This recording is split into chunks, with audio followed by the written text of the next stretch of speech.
Hello guys, कैसे हैं आप लोग। ठीक है, हम लोग आगे बढ़ते हैं और पिछले क्लास में जहाँ तक पढ़े थे उससे आगे हम लोग क्वेश्चन बनाने शुरू करते हैं। पेज नंबर 24 का क्वेश्चन नंबर 27। पेज नंबर 24 का question number 27, JEE main 2019 online. JEE main 2019 का क्वेश्चन है 27 नंबर। वीडियो पॉज कीजिए और खुद से सॉल्व कीजिए।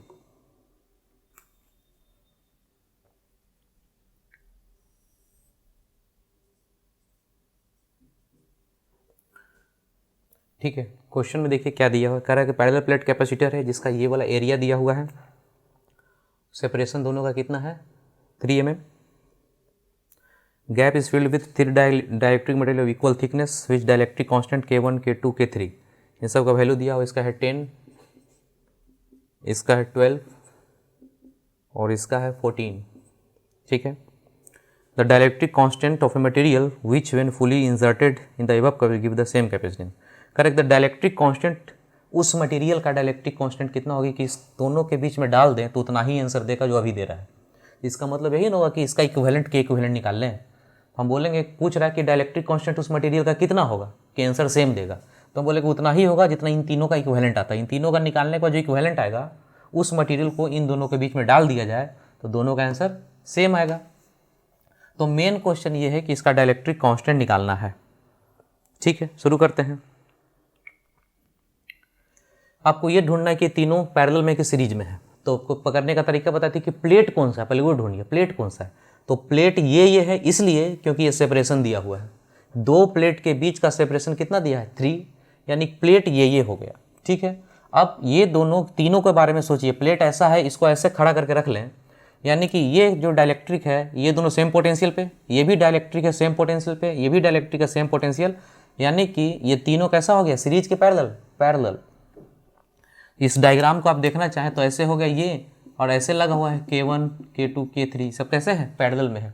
तो प्लेट से पता चलता है कि एक प्लेट से दूसरे प्लेट पे जाएंगे, अलग अलग बदलना शुरू करेगा तब होगा सीरीज, और नहीं बदल रहा तो सारा पैरेलल। एक प्लेट से दूसरे प्लेट तक चलिए, सब जगह K3 ही है, तो ये तीनों कैसा हो गया, पैरेलल में हो गया। और पैरेलल में बिल्कुल आइडेंटिकल कंडीशन है, इक्वल थिकनेस लिखा है ना, gap is filled with 3 dielectric material of equal thickness, यानी कि ये सब कुछ बराबर है। ठीक है, तो सब आइडेंटिकल कंडीशन है, 1 1 मान सकते हैं एरिया, ये सब 1 1 एरिया हो गया।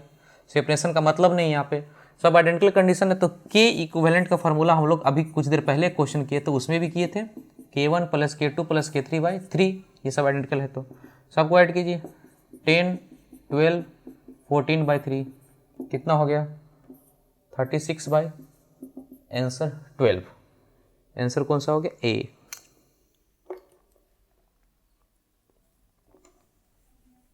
नेक्स्ट क्वेश्चन करते हैं, पेज नंबर 24 का question number 25। Page number 24 question number 25, ये भी क्वेश्चन है जेई मेन 2019 का।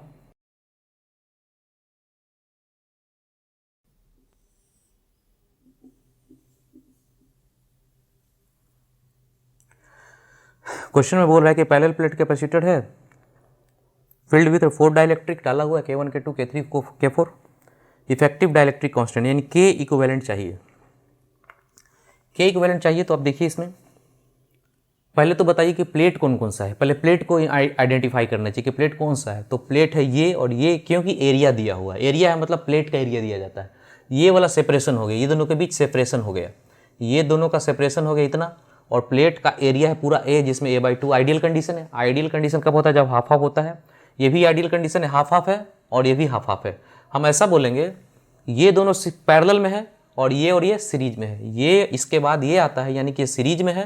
एक प्लेट से दूसरे प्लेट तक चलिए, ये दोनों बदलता है, मतलब ये दोनों सीरीज में है और ये दोनों पैरेलल में है। तो अभी आपको चाहिए कि इसका इक्विवेलेंट के कितना होगा। तो आपको तरीका बताए थे पकड़ने का कि सारे में यदि सबको 1 1 1 मान लिया, जिसको 1 1 1, तो यानी कि पूरा एयर बन जाएगा। सबका के इक्विवेलेंट कितना आना चाहिए, 1। सारे ऑप्शन में डालिए, सारे ऑप्शन में डाल के चेक करेंगे किसमें 1 आंसर आता है। तो पहला ऑप्शन में डालेंगे तो 2 × 2/4, 1/2 आया, पहला आंसर नहीं होगा, 1/2 हो जाता है। सेकंड ऑप्शन में देखिए 2 × 2/4, यानी सेकंड वाला ऑप्शन बी ऑप्शन में आता है 1। कट के ऊपर K1 + K2 है, यानी कि 1 1 जोड़ेंगे तो 2 × 2 डिवाइडेड बाय सबको जोड़ेंगे 1 1 करके तो 4 हो जाएगा, कट के 1 आता है। बी आंसर हो सकता है, सी ऑप्शन फिर नहीं होगा, डी भी हो सकता है क्योंकि ऊपर 2 × 2/4 है, यानी ये भी हो सकता है, यानी आंसर बी या डी में से होने वाला है। ठीक है, तो एक तो हमारा 50-50 निकल गया, तुरंत एक ही बार देखते हैं कि बी या डी में से होता है, क्योंकि सबका 1-1 रखें तो आंसर 1 आ जाना चाहिए। ठीक, अब इसको भी पकड़ने का तरीका है।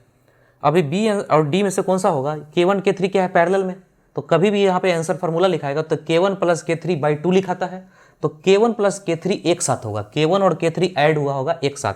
तो ऑप्शन बी और डी में से देखिए, ऑप्शन बी में है K1 + K2 और लेकिन ऑप्शन डी में है K1 + K3 और इसमें K2 K4 होना चाहिए एक साथ, K2 + K4 है, वहाँ दूसरा है, यानी कौन सा आंसर हो गया, आंसर डी हो गया। इसको बिना बनाए भी कर लिए। अब इसको सॉल्व करना है, सॉल्व इसको कर लेते हैं। देखिए इसका कितना हो जाएगा, K1 + K3/2, इसका हो जाएगा K2 + K4/2 हो गया। ये दोनों सीरीज में है, सीरीज का फॉर्मूला होता है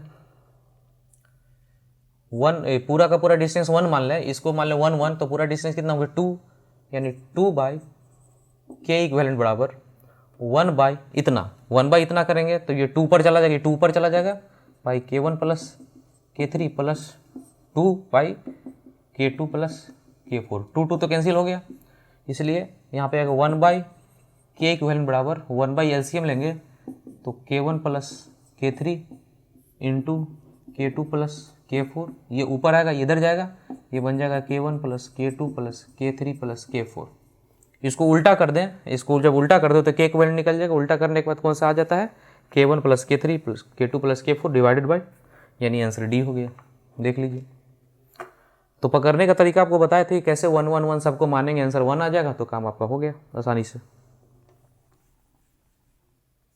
नेक्स्ट क्वेश्चन करते हैं, पेज नंबर 23 का क्वेश्चन नंबर 17। पेज नंबर 23 का क्वेश्चन नंबर 17 ये है नीट, ये सॉरी जेईई मेन 2019 का ये भी क्वेश्चन है, जेईई मेन का क्वेश्चन है। वीडियो को पॉज कीजिए और खुद से सॉल्व करने का कोशिश कीजिए।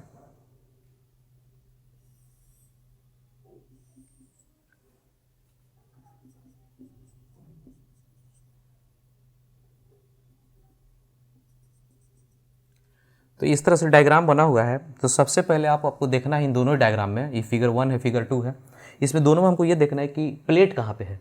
तो प्लेट ये है, ये वाला प्लेट है, ये और ये प्लेट है, यहाँ भी ये और ये प्लेट है। तो इसमें ढूंढना है कि सीरीज पैरेलल है, सीरीज है या पैरेलल। तो एक प्लेट से दूसरे प्लेट की तरफ चलेंगे तो बदल रहा है सब, तो ये सब सीरीज होगा, एक के बाद दूसरा आ रहा है, दूसरा के बाद तीसरा, सब सीरीज है। यहाँ पे देखिए, ये दोनों प्लेट में एक प्लेट से दूसरे प्लेट की तरफ चलेंगे तो कोई बदलता नहीं है, सबका सब के ही है। तो हम बोलेंगे तीनों का तीनों क्या है, ये तीनों पैरेलल में लगा हुआ है, ये सीरीज में है। यहाँ पे ये हो गया सीरीज और ये हो गया पैरेलल। इतना क्लियर है। अब देखिए क्वेश्चन में क्या पूछ रहा है, कह रहा है कि रेशियो ऑफ एनर्जी स्टोर। तो एनर्जी स्टोर का फॉर्मूला यहाँ पे हम लिखते हैं। एनर्जी स्टोर का क्या होता है, एनर्जी स्टोर को यू भी लिखते हैं, एनर्जी स्टोर को ई भी लिखते हैं। इस क्वेश्चन में ई लिखा गया, यू भी लिखते हैं। इसका फॉर्मूला होता है हाफ CV²। किसी भी कैपेसिटर के अंदर जो एनर्जी स्टोर है, तो आगे हम लोग को पढ़ना है, नेक्स्ट क्लास में पढ़ेंगे। तो एनर्जी स्टोर का फॉर्मूला होता है हाफ CV²। यहाँ पे इस केस में देखें तो C कितना हो चुका रहता है, C0 × K इक्विवेलेंट हो जाता है। तो हम ये बोलेंगे एनर्जी स्टोर का दोनों में रेशियो चाहिए, तो V कह रहा है कि सेम पोटेंशियल से काम चार्ज किया गया, दोनों में V तो सेम ही है, दोनों ही केस के लिए V तो सेम है। तो यहाँ पे C0 भी क्या है, दोनों तो आइडेंटिकल है, तो C0 भी सेम है। मेन कहाँ पे दिक्कत है, K इक्विवेलेंट में। तो आपको एनर्जी का रेशियो चाहिए, तो इसका K इक्विवेलेंट और इसका K इक्विवेलेंट निकालना पड़ेगा। तो जो एनर्जी का रेशियो एक्चुअली में, एनर्जी का जो रेशियो है दोनों में, ये सब तो कट जाएगा, सब तो सेम ही है। मेन रह जाएगा K इक्विवेलेंट पहला केस का, K इक्विवेलेंट सेकंड केस का, फर्स्ट केस का बटा सेकंड केस का, फर्स्ट और सेकंड केस का। तो इसको फिर से समझ लीजिए क्या बोला है। क्वेश्चन बोल रहा है कि दोनों ही केस में एनर्जी स्टोर का रेशियो बताइए। एनर्जी स्टोर का फॉर्मूला होता है हाफ CV², और C कितना होता है, C0 × K टाइम्स। तो हमारा देखिएगा C0 और V, ये दोनों के लिए तो C0 सेम है और V भी सेम है। क्वेश्चन में लिखा हुआ कि सेम पोटेंशियल है, तो ये दोनों तो सेम हो गए, बस अंतर कहाँ पे हो रहा है, इसमें K इक्विवेलेंट कुछ और है, इसमें K इक्विवेलेंट कुछ और, यानी कि K इक्विवेलेंट का रेशियो चाहिए दोनों केस में। तो ठीक है, हम लोग शुरू करते हैं। दोनों ही केस का K इक्विवेलेंट निकालेंगे। इस केस का K इक्विवेलेंट कितना आता है और इस केस का K इक्विवेलेंट कितना आता है, इन दोनों का रेशियो कर देंगे, वही हमारा आंसर हो जाएगा एनर्जी का। तो हम लोग एक तरीका बताए थे आपको, तुक्का आपको बताए थे एलिमिनेट करने का तरीका कैसे हुआ था। तो हम लोग सबका वैल्यू 1 मानते हैं, 1 मानेंगे तो आंसर 1, यहाँ भी 1, ठीक है। यानी दोनों 1 होगा, आंसर 1 आना चाहिए, तब जब सारा का सारा 1 मान लें। शुरू कीजिए, पहला ऑप्शन में जाइए। पहला ऑप्शन में जाएंगे तो 1 रख लें, तो 9/3 × 1 ये भी 3, यानी 1 हो गया। पहला ऑप्शन में 1 हो रहा है, तो सेकेंड ऑप्शन में 1/9 हो रहा है, सेकेंड ऑप्शन में 1/9 होगा, नहीं होगा। पहला ऑप्शन में 1 हो गया था, सी ऑप्शन में भी नहीं होगा, डी ऑप्शन में 9 नीचे है, तो ए या डी होगा, क्योंकि देख लीजिए सबको रखकर 1 1। डी ऑप्शन में रखेंगे तो ऊपर हो गया 3, K1 + K2 + K3 यानी 3 इंटू डबल डबल गुना है तभी भी 1 1 हो गया, यानी 3 × 3 9 डिवाइडेड बाई 9, K1 K2 3 1 1 रख लें तो 9 ही होगा, कट के 1, यानी ऑप्शन ए या ऑप्शन डी हो सकता है।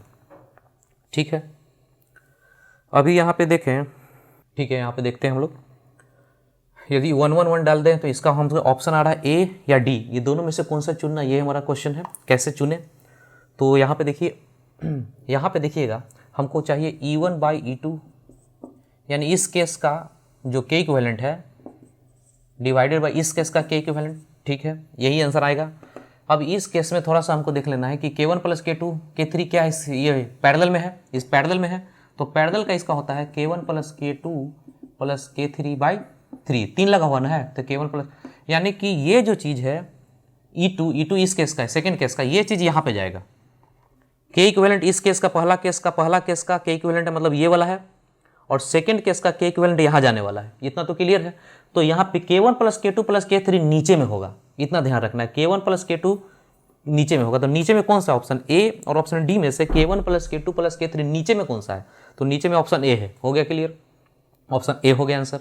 तो पकड़ने का तरीका देखिए कैसे कैसे करते हैं, सबको 1 1 मानेंगे तो 1 आना चाहिए, तो ऑप्शन ए और डी हो गया। उसके अब दिक्कत है कि दोनों में से कौन सा छाटे, तो ये डिनोमिनेटर में आना चाहिए, तो K1 + K2 + K3 ये नीचे में जाएगा, तो नीचे में हमारा ऑप्शन ए में सिर्फ है।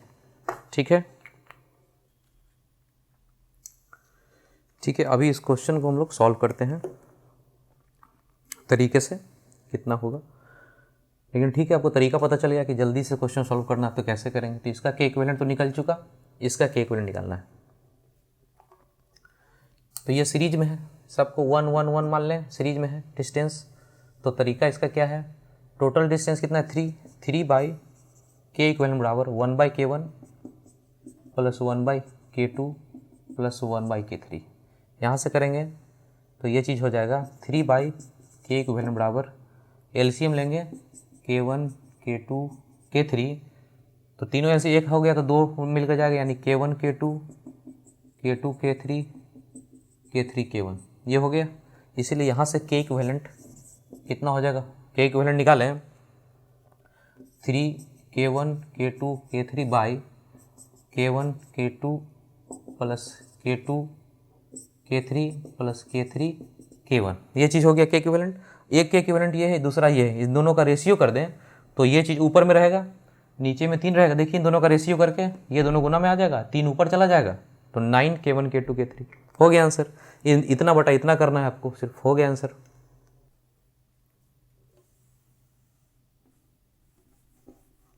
नेक्स्ट क्वेश्चन करते हैं, पेज नंबर 24 का क्वेश्चन नंबर 22, पेज नंबर 24 का क्वेश्चन नंबर 22, जेई मेन 2019 का ये भी क्वेश्चन है।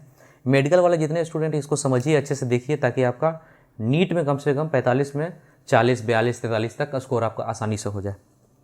जो भी टफ क्वेश्चन है उसको देखते रहेंगे जेई मेन का, और एम्स वाले तो खास करके देखना ही देखना है, एम्स वालों को तो देखना ही है। इस तरह से क्वेश्चन बोलता है पैरेलल प्लेट कैपेसिटर,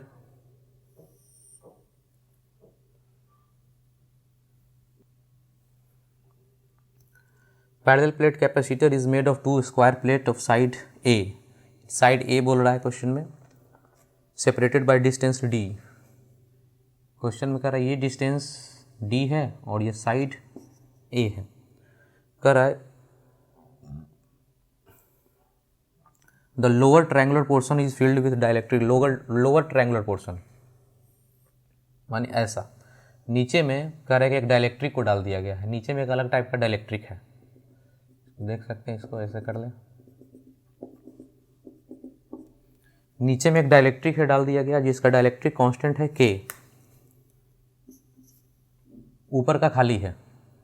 ठीक है, the capacitance of this capacitor, कह रहा है कि इसका कैपेसिटेंस कितना होगा। आप तो कैपेसिटेंस ऐसा हो सकता है कि कैपेसिटेंस बोले तो C0 × K इक्विवेलेंट, इस पूरे का इतना दूर तो एयर है ना, ये एयर है और ये K है, तो इस सब का मिला के K इक्विवेलेंट यदि हो जाए तो निकल जाएगा C0, और C0 होता है एप्सिलॉन नॉट एरिया। ये चीज़ क्या है, प्लेट, स्क्वायर प्लेट है जिसका लेंथ दिया हुआ है तो एरिया हो गया ए स्क्वायर, स्क्वायर प्लेट का कितना होता है length into length, epsilon not a by D into के इक्विवेलेंट, इतना कर लेंगे। तो सारे ऑप्शन में देखिए तो epsilon not a square by D सारे ऑप्शन में इतना है, epsilon not a square by D सारे ऑप्शन में है, देखिए epsilon not a square by D ये सारे ऑप्शन में लगा हुआ है, ठीक। तो इसको हम लोग चेक नहीं करेंगे, इसको 1 मान लेंगे, epsilon not a square by D है, इसको हम लोग 1 मानेंगे ताकि हम लोग का क्वेश्चन इजिली और जल्दी सॉल्व हो। तो इतना दूर को 1 मान लीजिए, यानी जो सी चाहिए यानी किससे निकल जाएगा, के इक्विवेलेंट से निकल जाएगा। तो सिर्फ हमारा टारगेट है इतना को मान ले, तो सिर्फ हमारा टारगेट है के इक्विवेलेंट निकालना, क्योंकि इतना को 1 मान चुके, ठीक है। करते हैं काम। अब ये बताइए कि अभी आपको एक तरीका बताए थे कि कैसे इजीली क्वेश्चन को जल्दी पकड़ना हो तो क्या कर सकते हैं। के को 1 मान ले तो ये भी एयर, ये भी एयर, ये आंसर कितना हो जाएगा 1। तो हम लोग चेक करते हैं चारों ऑप्शन में के बराबर 1 डालकर, चेक कीजिए। पहला ऑप्शन के बराबर 1 डालेंगे, देखिए epsilon not a square by D, इसको तो 1 मान चुके हैं, इसको तो खत्म कीजिए, इसका काम कोई ज़रूरत नहीं क्योंकि चारों ऑप्शन में है। तो पहला ऑप्शन कितना हो गया, यदि 1 माने के बराबर, तो पहला ऑप्शन में कितना हो जाएगा 1/2, के बराबर 1 मानते ही 1/2, आंसर आउट, ऐसा होगा नहीं। ऑप्शन बी में के बराबर 1 माने तो log 1 है, log 1 0 हो जाएगा, तो ऑप्शन बी 0 हो जाएगा। ऑप्शन सी, ऑप्शन डी में क्या हो जाएगा, जैसे ही 1 मानेंगे तो 1 1 2 1/4 हो जाएगा। के बराबर 1 मानते ही नीचे में एक 2 लग रहा है, दिख रहा है, एक के प्लस 1 है, तो 1 1 2 यानी 1/4 हो जाएगा। ये तो तीनों आउट हो गया, हमारा आंसर कितना चाहिए, तो 1, यही वाला आंसर होगा। तो सी वाले ऑप्शन को चेक करना आपको सिखाते हैं कैसे। सी वाले ऑप्शन को चेक करते हैं इधर, सी वाले ऑप्शन में बोलता है के बाई के माइनस 1 ln के, बाकी हम लोग epsilon not a square by D को तो 1 मान चुके हैं, तो ठीक है। के बराबर 1 डालें तो 1 डालेंगे, यहाँ भी 1, यहाँ भी 1, यहाँ भी 1, ये चीज़ 0 होगा और log 1 0 होता है। ये दोनों के यदि काट लें, हालांकि कटता नहीं, 0/0 अनडिफाइन है, उस तरह से कटता नहीं है, लेकिन फिर भी ये तीनों तो ऑप्शन हुआ नहीं, तो ये ऑप्शन होना चाहिए। तो देखिए कैसे, log 1 को भी 0 मान ले और इसको भी के बराबर 1 0, इस के बराबर 1 मानते 1 - 1 0, ये 0 0 यदि कैंसिल हो गया, क्योंकि हम लोग इस साइन भी लिखा D very very less than है, इसका इस्तेमाल अभी नहीं कर रहे हैं, ये दोनों कट गया तो बचेगा क्या आंसर 1, तो यही वाला आंसर सी वाला होगा, सी ऑप्शन। अभी इसको बनाते हैं, सॉल्व करके दिखाते हैं कि कैसे होगा। तो इसको सॉल्व करना हम लोग शुरू करते हैं। सॉल्व करेंगे तो सी बराबर सी नॉट इंटू, इतना को तो 1 मान चुके, इतना को तो 1 मान चुके हैं। अब हमारा जो भी टारगेट है के इक्विवेलेंट निकालने पे, तो के इक्विवेलेंट निकाल लेंगे और जो आगे हमारा डाटा देख लेते हैं कौन सा आंसर आता है। तो इसको निकालने के लिए अपना इजी मेथड हम शुरू करते हैं कि कैसे हम लोग के इक्विवेलेंट जल्दी से निकाल पाए, एग्जाम में जल्दी निकालना है। तो ए और डी इससे कुछ फर्क नहीं पड़ेगा, क्योंकि देखिए ए और डी तो है ही ऑप्शन में, सब में सारे ऑप्शन में ऐसा ही ना, epsilon not a square by D, इससे फर्क पड़ेगा नहीं। तो इजी बनाने के लिए अपने थोड़ा सा टेक्निक का इस्तेमाल करें, इसको भी 1 मान लें और इसको भी 1 मान लें, यानी जो स्क्वायर प्लेट दिख रहा है उसका हर एक लेंथ 1 1 है और दोनों का सेपरेशन 1 है, तो हमारे लिए ए और डी लिखने का जरूरत नहीं है, 1 लिखेंगे उसके जगह और काम आसान हो जाएगा। तो हम लोग इस लेंथ को और इसको भी पूरा 1 मान लिए, ये भी 1 है और ये भी 1 है। अब देखिए क्वेश्चन हम लोग शुरू करते हैं। यहाँ से x दूर गए और यहाँ से एक छोटा सा पट्टी जैसा टुकड़ा जैसा लिए, इसको dx बोले। तो ये चीज़ है x, तो यहाँ पे हम ये वाला डिस्टेंस, ये जो डिस्टेंस दिख रहा है ये डिस्टेंस कितना होगा, तो यहाँ से देखिए ये 1 है, ये भी पूरा का पूरा डिस्टेंस 1 मान ली, ये भी 1 ये भी 1, तो tan थीटा बराबर 1/1 बराबर tan थीटा, ये थीटा है, tan थीटा बराबर इतना बटा इतना, तो ये डिस्टेंस को y मान लिया जाए, इस डिस्टेंस को हम लोग y मान लें तो y/x, यानी कि y बराबर कितना x। देखिए 1 1 मान लें तो tan थीटा कितना 45 डिग्री हो गया ना, तो 45 दोनों बराबर है तो ये दोनों भी बराबर होगा। tan थीटा बराबर 1/1 बराबर tan थीटा बराबर y/x, यानी दोनों बराबर हो गया, y = x। अब आगे बढ़ेंगे तो ये डिस्टेंस हो गया, तो आपका ये डिस्टेंस एक्चुअली में हो गया x, ये डिस्टेंस x हो गया, तो ये डिस्टेंस कितना बचा हुआ डिस्टेंस, पूरा डिस्टेंस तो 1 था ना, 1 माइनस ये पट्टी चुने थे ऐसा, इधर तो एयर था, इधर तो एयर ही बना हुआ है, तो ये 2 लेंथ निकला हमारा, एक x निकला और एक 1 - x निकला। कब, जब यहाँ से x चुने हैं। अब हम यहाँ से शुरू करते हैं काम। इतना दूर का डाइलेक्ट्रिक कांस्टेंट, ये दोनों सीरीज में है, तो सीरीज में फॉर्मूला होता है 1/d के इक्विवेलेंट। d मतलब इसलिए कि इतना दूर का छोटा सा, इतना दूर का जो के इक्विवेलेंट होगा उसको d के इक्विवेलेंट लिखेंगे। d इसलिए कि स्मॉल है, इतना दूर में हमको पूरा का निकालना है, मेन टारगेट है ना के इक्विवेलेंट निकालना, तो इतना दूर का निकालेंगे तो d लिखेंगे स्मॉल। तो ये सब सीरीज में, ये दोनों सीरीज में है, क्योंकि एक प्लेट से दूसरे प्लेट की तरफ चलेंगे तो सीरीज ना होगा। तो इसका फॉर्मूला 1/1 नहीं, ये डिस्टेंस कितना होगा, ये डिस्टेंस कितना होगा, डिस्टेंस 1 - x है, तो 1 - x बाई इसका डायलेक्ट्रिक कांस्टेंट कितना, एयर ना है तो एयर का तो 1 होता है तो नहीं लिखेंगे आगे, प्लस इसका डिस्टेंस कितना x बटा डायलेक्ट्रिक कांस्टेंट कितना इसका k है।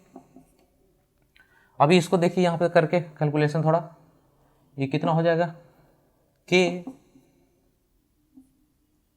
माइनस x कॉमन लेंगे या फिर k - 1 × x divided by k। देखिए यहाँ से kx हुआ, x कॉमन ले तो माइनस के, आई माइनस हो गया माइनस के और प्लस हो जाएगा यहाँ पे। तो बस यहाँ पे ऊपर उल्टा कर दें तो डी के इक्विवेलेंट बराबर उल्टा हो गया k by k minus - 1 × x। अब इसका इंटीग्रेशन, इसका भी इंटीग्रेशन कर लें, dx के रेस्पेक्ट में कर लेंगे यहाँ पे। तो अभी जब इसका इंटीग्रेशन करेंगे तो हो जाएगा k इक्विवेलेंट, और इसका जब इंटीग्रेशन करेंगे तो k तो कांस्टेंट है बाहर निकल जाएगा, ये 1/x के फॉर्म में है तो ln इतना कहेंगे k - 1 × x डिवाइडेड बाय कितना से गुना है, माइनस से, तो माइनस k - 1, और लिमिट कहाँ से लेंगे, 0 से लेकर 1 तक, लिमिट 0 से 1 तक, x बराबर 0 से लेकर 1 तक। अभी 1 को डालिए, 1 को डालेंगे तो k के कैंसिल, -1 होगा, k के कैंसिल हो गया, -1 प्लस log 1 तो 0 हो गया, 1 जैसे ही डालेंगे x के जगह तो k माइनस के तो कट गया, माइनस प्लस log 1 का तो 0 होता है, तो यहाँ पे लिखेंगे log 1 माइनस 0 को डालें तो log k ln k, यहाँ से बस ये तो 0 हो गया, इसका 0 हो गया तो वैल्यू हो गया -ln k, और नीचे में कितना बच गया था, ये माइनस माइनस कैंसिल हो जाएगा, ये माइनस माइनस कैंसिल हो जाएगा, तो ठीक है कितना, ये हो गया k डिवाइडेड बाय नीचे का कितना हो गया, माइनस माइनस तो कैंसिल हो गया था, k - 1 और log बचा हुआ है ln k, यानी ऑप्शन सी में देखिए k है, ln k है डिवाइडेड बाय k - 1, बाकी तो एप्सिलॉन नॉट a/d को हम लोग 1 मान लिए थे, ये आंसर हो गया, देख लीजिए। तो लेकिन ज़्यादा बेस्ट तरीका वही है जो इसको k बराबर 1 मान ले, ये भी एयर हो गया 1, और उसके अनुसार आंसर को पकड़ पाए। ठीक, अपने नोट्स में पेज नंबर 25 पे आइए, अपने नोट्स में पेज नंबर 25 पे, और ऊपर वाला पॉइंट नंबर 4 है ऊपर का, उसको खुद से देख लीजिएगा, बहुत ज़्यादा डिफिकल्ट नहीं है। सेकेंड पॉइंट हम लोग देखते हैं, बोर्ड पे समझिए। जैसे एक स्फीयर है, इसका रेडियस r है, तो इसका कैपेसिटेंस हम लोग पढ़े थे कभी 4πε0 r इसका कैपेसिटेंस होता है। सपोज कीजिए एक और स्फीयर है, इसका रेडियस r1 है तो कैपेसिटेंस c1 बोलेंगे, कितना 4πε0 r1। इसका मान लेते हैं रेडियस r2 है तो इसका कैपेसिटेंस हो गया 4πε0 r2। ठीक, अभी सपोज कीजिए कि वायर से, एक कंडक्टिंग वायर से दोनों को जोड़ दें, तो ये भी एक कैपेसिटर की तरह काम कर रहा है, जो स्फीयर है भी एक कैपेसिटर है जिसका कैपेसिटेंस इतना है, ये भी एक कैपेसिटर है जिसका कैपेसिटेंस इतना है। दोनों को तार से जोड़ दें तो दोनों कैपेसिटर सीरीज में हुआ कि पैरेलल में हुआ। तो यहाँ पे समझने में हो सकता है कई लोग अच्छे से समझ रहे हो, कितने लोग को दिक्कत हो तो यहाँ पे अच्छे से देख लेते हैं। सीरीज और पैरेलल का कॉन्सेप्ट क्या था, सीरीज होता था जिसपे सेम चार्ज होता था, और पैरेलल उसको बोलते थे जिसका पोटेंशियल क्या होता था, सेम होता था। सीरीज का मतलब चार्ज सेम होता था, और पैरेलल का मतलब दोनों का पोटेंशियल ये भी सेम होता था। तो यहाँ पे देखिए ये दो कैपेसिटर है, ये भी स्फेरिकल कैपेसिटर है, वायर से जोड़ दें तो दोनों का पोटेंशियल सेम। हम लोग पहले भी पढ़ चुके हैं कि दो स्फीयर को एक तार से जोड़ दे एक वायर से तो दोनों का पोटेंशियल सेम हो जाता है। ये भी पढ़े थे कि चार्ज का जो रेशियो होता है R1/R2 होता था, सिग्मा का रेशियो उल्टा होता था, σ2/σ1, सब कुछ जानते हैं। तो जैसे ही वायर से जोड़ दें तो दोनों का पोटेंशियल क्या हो गया, सेम। जैसे ही पोटेंशियल सेम हो गया तो हम लोग इन दोनों में से किसको बोलेंगे, क्या हो गया, ये पैरेलल में कनेक्शन हो गया। तो पैरेलल में C इक्विवेलेंट भी सेम है, दोनों का पोटेंशियल सेम है, इसीलिए पैरेलल में बोल रहे हैं। तो पैरेलल में क्या होता है, कैपेसिटेंस दोनों जुड़ जाता है। ये भी दो कैपेसिटर है, C1 इतना है, C2 इतना है, इक्विवेलेंट कितना हो जाएगा, C1 + C2। C1 इतना, C2 इतना लिख सकते हैं। ये नोट्स में देख लीजिए, नोट्स में लिखा हुआ है।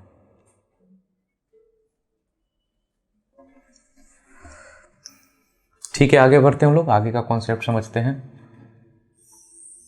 दो स्फीयर अलग अलग रेडियस का, इस पे जो वेरिएबल है Q1, C1, V1, R1 इतना वेरिएबल है। इसका वेरिएबल है Q2, C2 V2 R2। कहने का मतलब इस पे चार्ज है Q1, इस पे चार्ज है Q2, इसका रेडियस R1 है, इसका रेडियस R2, इसका कैपेसिटी C1 है, इसका कैपेसिटी C2, और इसका पोटेंशियल है V1, उसका V2, अलग अलग पोटेंशियल पे है। अभी दोनों को एक वायर से जोड़ दें,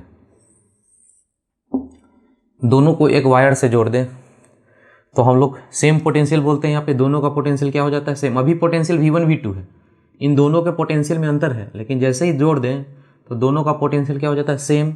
इसको बोलते हैं common potential, V common potential बोलेंगे, या फिर दोनों का कंबाइन सिस्टम का, इसको ऐसा भी बोल सकते हैं, इसका बहुत सारा नाम है। सेम पोटेंशियल हो जाता है, इस सेम पोटेंशियल को कॉमन पोटेंशियल बोलेंगे, या पूरे कंबाइन सिस्टम का पोटेंशियल बोलेंगे।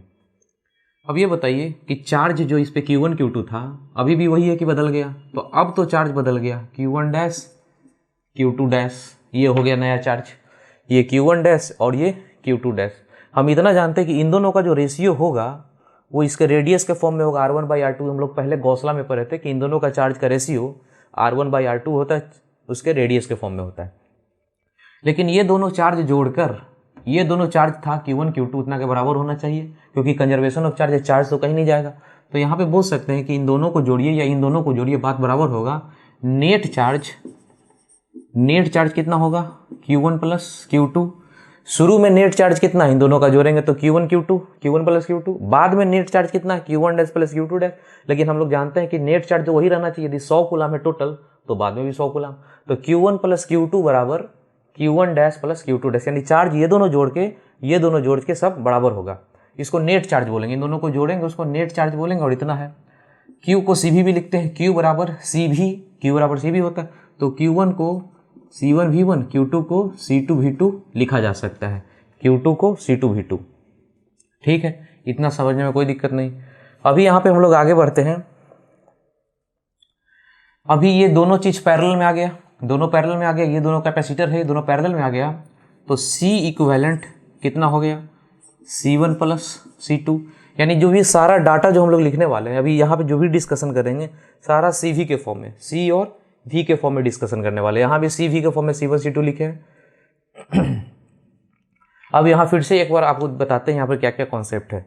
जैसे ही इसको वायर से जोड़ेंगे, चार्ज यहाँ पे Q1 यहाँ Q2 है, यानी Q1 Q2 है, चार्ज का फ्लो होना शुरू होगा हाई पोटेंशियल से लो की तरफ। जो भी दोनों में पोटेंशियल, जैसे यहाँ पोटेंशियल V1 है, यहाँ V2 है, ये 100 होगा, ये 200 होगा, तो ये हाई हो गया, इधर से आएगा, ये हाई हो गया तो इधर से चार्ज जाएगा, तो चार्ज का फ्लो होना शुरू हो जाएगा। ठीक है, ये फ्लो तब तक होता जाएगा जब तक कि दोनों का पोटेंशियल कैसा ना हो जाए? कॉमन ना हो जाए, सेम ना हो जाए।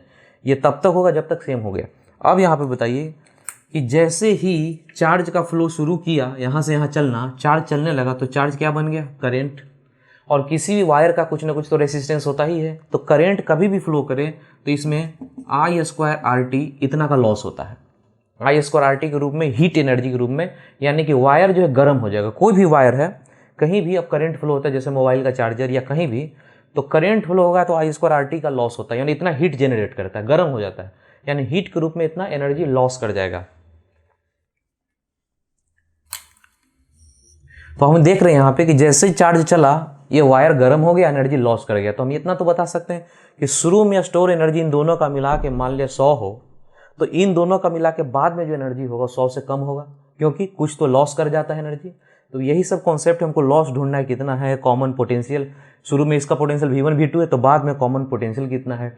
ये चार्ज Q1 Q2 है, तो इन सब चार्ज कितना है, Q1 डैश कितना है, Q2 डैश, ये सारा कुछ हम लोग को निकालना है, इसी पे डिस्कशन करेंगे। तो देखिए, शुरू में दोनों का मिला के नेट चार्ज कितना है? Q1 प्लस Q2, CV के फॉर्म में लिख दिए। दोनों का इक्विवेलेंट कितना है? C इक्विवेलेंट इतना हो गया। अभी हमको V कॉमन निकालना है। V कॉमन कितना? Common potential. तो V बराबर Q/C, यही फॉर्मूला होता है, Q/C। Q हो गया नेट, ये पूरा मिलाकर नेट कितना चार्ज है, तो नेट ये है, बाई C इक्विवेलेंट। पूरा मिला के C इक्विवेलेंट कितना है? पूरा मिलाकर C इक्विवेलेंट इतना है। इसी का डिस्कशन, इसी का सारा डिस्कशन अब चल रहा है। ये दोनों मिलाकर C इक्विवेलेंट कितना, Q इक्विवेलेंट कितना और V कॉमन निकालना है। तो V कॉमन बराबर Q net by C equivalent. Q net कितना है? C1 V1 C2 V2 by C1 plus C2। ये हो गया कॉमन पोटेंशियल दोनों स्फीयर का एक साथ। अभी हमको Q1 डैश निकालना है। Q1 डैश कितना है और Q2 डैश, इन दोनों का रेशियो आपको तो पता है। इन दोनों का जो रेशियो निकालेंगे वो रेडियस के फॉर्म में R1/R2 होगा। लेकिन चार्ज एग्जैक्टली कितना है, तो बताइए कितना चार्ज को बांटना है दो भाग में? हम बोलेंगे कि दोनों चार्ज मिला के नेट चार्ज बना था, ये नेट चार्ज। इसी नेट चार्ज को दो भाग में बांटना है। बांटने का फॉर्मूला, जिसको बांटना है उतना इनटू इसका कैपेसिटेंस C1 है, C1 बाई, ये दोनों पैरेलल में ना है, C1 प्लस C2। ठीक वैसे ही इसका जो चार्ज होगा ये net into C2 by C1 plus C2। Q1 dash Q2 dash दोनों निकल गए। जिसको बांटना है, बांटना किसको था, नेट चार्ज को, पूरा पूरा नेट चार्ज को दो भाग में बांटना था। तो इसका कितना, जिसको बांटना है उतना इनटू इसका capacity divided by C1 plus C2। ये पढ़ चुके थे पहले कभी। यहाँ पे आ जाइए, इनिशियल स्टोर एनर्जी, यहाँ पे स्टोर एनर्जी और यहाँ मिलाकर इनिशियली टोटल कितना है, final store energy loss delta you, ये सारा कुछ निकालना। इनिशियल स्टोर एनर्जी इन दोनों को मिला के टोटल इनिशियली, इनिशियल कंडीशन किसको बोलते हैं, इसको। फाइनल कंडीशन किसको, वायर से जोड़ दे तब। तो इनिशियल कंडीशन में स्टोर एनर्जी इसके पास कितना था, हाफ C1 V1 स्क्वायर। हम लोग सारा आंसर किसके फॉर्म में दे रहे हैं, CV के फॉर्म में। Half C1 V1 square plus half उसके पास energy half C2 V2 square. Final store, final का ये कंडीशन है, फाइनल का पूरा एक साथ जुड़ गया, कॉमन पोटेंशियल, ये सब कॉमन पोटेंशियल पे आ गया है। तो हाफ CV लिखें तो C की जगह कितना लिखेंगे, C इक्विवेलेंट, V कॉमन की जगह इतना। तो थोड़ा सा लंबा हो जाएगा इक्वेशन, तो इसको ऐसे लिखेंगे Q net Q square by, अब इससे देखिए आ जाएगा half Q net, Q net यहाँ पे कितना है C1 V1 C2 V2 का स्क्वायर बाई C इक्विवेलेंट, ये दोनों तो पैरेलल में है, C1 प्लस C2। यानी कि ये भी फाइनल जो एनर्जी आप लिखे, इनिशियल एनर्जी CV के फॉर्म में था, CV के फॉर्म में था, फाइनल एनर्जी भी CV के फॉर्म में आ गया। अब ये लॉस, शुरू में एनर्जी स्टोर ज़्यादा होता है, बाद में एनर्जी स्टोर घट जाता है, क्योंकि वायर में करंट फ्लो होता है तो वायर गर्म होकर हीट के रूप में लॉस कर जाता है, तो बाद में स्टोर एनर्जी कम जाएगा। यानी इनिशियल ये ज़्यादा होगा, ये एनर्जी ज़्यादा होगा और ये एनर्जी कम होगा। तो इसमें से इसको घटाएंगे तो लॉस पता चलेगा कितना लॉस हुआ, तो इनिशियल माइनस फाइनल। जब इसमें से इसको घटाएंगे तो एक शॉर्टकट फार्मूला जैसा निकलेगा, जिसको याद रखना है। अब बार बार एग्जाम में इसको घटाएंगे नहीं, एकदम याद रखिएगा, ये बहुत इंपॉर्टेंट है। लॉस का जो फार्मूला इंपॉर्टेंट है, इसमें से इसको घटाएंगे, इनिशियल माइनस फाइनल करेंगे, इसमें से इसको घटाएंगे तो आंसर आ जाएगा C1 C2 by 2 C1 plus C2 into V1 minus V2 का whole square, V1 minus V2 का होल स्क्वायर। ये देखिए जैसे ही इसमें से इसको घटाएंगे तो यहाँ पे रिजल्ट जो आएगा, इसमें से इसको घटाने के बाद सॉल्व करेंगे तो C1 C2 by 2 C1 plus C2 into V1 minus V2 का होल स्क्वायर। ये लॉस हो गया। अभी आगे पढ़ना है फ्रैक्शनल लॉस कितना, तो fractional loss delta U by इन दोनों में से किसी एक से भागा देंगे, तो इनिशियल से भागा देते हैं, हमेशा याद रखिएगा। फ्रैक्शनल या रिलेटिव लॉस, फ्रैक्शनल लॉस कोई दूसरा नाम है रिलेटिव लॉस। तो इसका formula delta U by you initial होता है। हमेशा ध्यान रखिएगा जब भी वर्ड आपको आए फ्रैक्शनल या रिलेटिव, तो नीचे में जो भागा होगा, ऊपर में तो चेंज रहेगा लेकिन नीचे में चेंज डेल्टा, नीचे में होगा इनिशियल ओरिजिनल, याद रखिए। परसेंटेज लॉस, तो डेल्टा यू बाई इनिशियल, यही जो फ्रैक्शनल है इसमें कितना से गुना करेंगे, 100 से गुना कर देंगे तो ये परसेंटेज का फॉर्म देगा। तो ये सारा कुछ नोट्स में लिखा हुआ, आप देख लीजिए, ये सब चीज़ लिखा हुआ, ये वाला फॉर्मेट नहीं लिखा है नोट्स में। ये जो फॉर्म इधर हम डिस्कशन करवाए हैं ये नहीं लिखा हुआ है, इधर का लिखा हुआ ये सब कुछ कुछ डिस्कशन।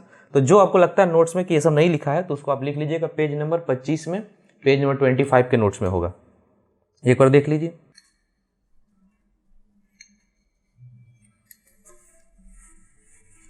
यहाँ पे एक कॉन्सेप्ट को हम लोग सीखेंगे और अच्छे से ध्यान से देखिएगा। जैसे सपोज कीजिए एक बकेट है, इस टाइप का टंकी है जिसमें पानी भरा जा रहा है। ये मोटर है लगा हुआ, यहाँ पे एक मोटर लगा हुआ है। इस मोटर से इसमें पानी जा रहा है,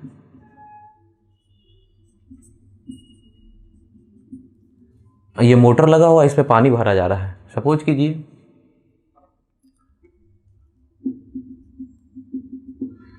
और यहाँ पे एक ऐसा टंकी है कि ये इतना बड़ा टंकी है लेकिन पार्टीशन बीच में लगा हुआ, तो इसमें अभी कितना पानी आएगा, बस इतना पानी आएगा।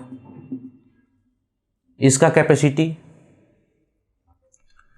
इसको हम लोग ऐसा करते हैं कि इसका कैपेसिटी अभी C है, C कैपेसिटी कहने का वॉल्यूम, अभी इसमें क्या करते हैं कि पार्टीशन को हटा दे, अगले केस में इस पार्टीशन को हटा दे तो पानी इतना दूर तक आ जाएगा पूरा का पूरा। यानी इस तरह का मोटर है कि जो हाइट है, ये जो हाइट जितना दूर पानी आता है, ये जो हाइट, इसके अनुसार ऑटोमेटिक कंट्रोल इसका है कि इतना ऊंचा टंकी में पानी आएगा तो ऑटोमेटिक कट हो जाएगा, मोटर बंद हो जाएगा। तो अभी क्या है कि बीच में पार्टीशन था, पार्टीशन को हटा लें तभी भी ये काम मोटर कैसे करता है, ये मोटर एच हाइट पे काम करता है कि यदि छोटा भी टंकी हो लेकिन एच हाइट तक पानी आया तो मोटर कट हो गया। अभी बड़ा सा टंकी हो गया फिर भी एच हाइट तक ही जाएगा। लेकिन ये बताइए कि पानी जो स्टोरेज की आप ज़्यादा कर लिया, पहले पानी स्टोर आधा दूर में करता था लेकिन अब तो ज़्यादा पानी स्टोर करेगा, तो हम ये बोलेंगे कि ये मोटर लगे रहने के कारण इसका साइज जितना भी बड़ा होते जाएगा, टंकी का साइज बहुत भी बड़ा हो जाए तभी भी मोटर एच हाइट तक पानी भरता रहेगा। तो फिजिक्स में, मैकेनिक्स में एच हाइट को पोटेंशियल एनर्जी के फॉर्म में mgh बोलते हैं, पोटेंशियल एनर्जी। इसी को इलेक्ट्रोस्टैट में पोटेंशियल एनर्जी को पोटेंशियल सिर्फ बोला करेंगे।